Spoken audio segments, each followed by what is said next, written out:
गाई रहमत की रेल है, कुदरत की मेल है, जल्दी चढ़ जाओ मोमिन वरना गाड़ी फेल है। अरे वाह जिया बुढ़ऊ ये अरबी है।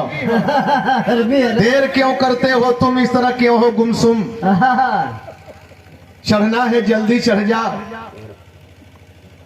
गार्ड से पास ले लो वरना पछताओगे तुम, दोजख में जाओगे तुम। ये है निराली गाड़ी जन्नत में जाने वाली, ना तो इसमें कोयला पानी ना तो मोबिल तेल है, रहमत की रेल है, कुदरत की मेल है, जल्दी चढ़ जाओ मोमिन वरना गाड़ी सब निकाल के गाड़ियों को अब्बक हो। अब वो टिकट बहुत बात है, एगो दूगो ना है, तबले वो बात रहना, अब हम बात हो गई नहीं।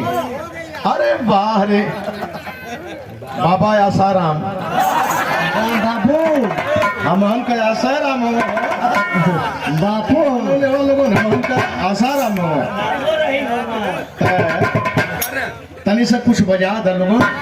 स्वागत मैंने कर लिया अपने मुखवाक से, और हम यहाँ दे ही क्या सकते हैं। ये व्यवस्था हमारे आरडी साहब जो ये मौसेरे ब्रहला है, इनकी व्यवस्था है। कैशियर साहब बस स्वागत करते हैं, सम्मान करते हैं, अभिवादन करते हैं, और इसमें कोई कमियां हो विधायक जी तो उसे अन्यथा न लेकर के यहीं पर छोड़ देंगे। बहुत बहुत प्रणाम करते हैं। जय भीम, जय समाजवाद, जय सम्राट चक्रवर्ती सुहेल देव साहब। खाली कुछ बजावा लोग एक बाद अपन काम करेंगे।